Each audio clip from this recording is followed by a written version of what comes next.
අරින්න මුනිතුමනි. ඔයාගේ දැඩි අධිෂ්ඨානය සහ කැපවීම දැකලා මං ඉතාමත් සතුටු වුණා. මේ පමණ කටුක වෘතයක් රකින්නේ කුමකටද?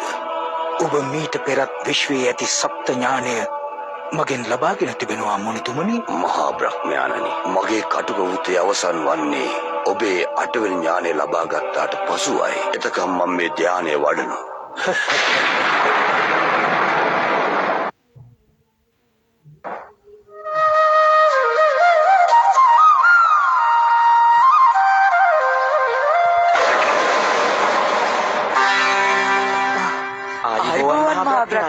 ක්‍රිෂ්ණ, බල්රාම්, මං ඔයාලා ළඟට ආවේ වැදගත් රාජකාරියක් පවරන්න.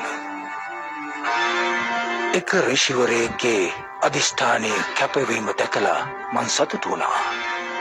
ඒත් එයා ඉල්ලන අවසාන ඥානය ප්‍රදානය කරන්න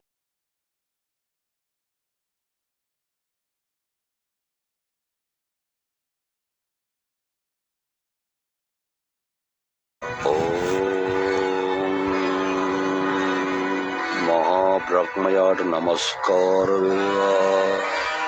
ඕම් මහා බ්‍රහ්මයාට නමස්කාර වේවා.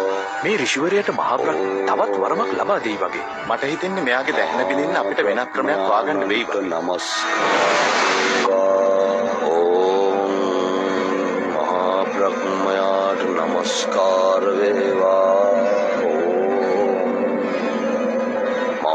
බ්‍රහ්මයාට නමස්කාර වේවා. ඕම් මහා බ්‍රහ්මයාට නමස්කාර වේවා. ඕම් මහා බ්‍රහ්මයාට නමස්කාර වේවා. ඕම් සක්දෙව්දුනි, ඔබත් පොඩ්ඩක් උත්සාහ කරලා බලන්න. මහා බ්‍රහ්මයාට නමස්කාර.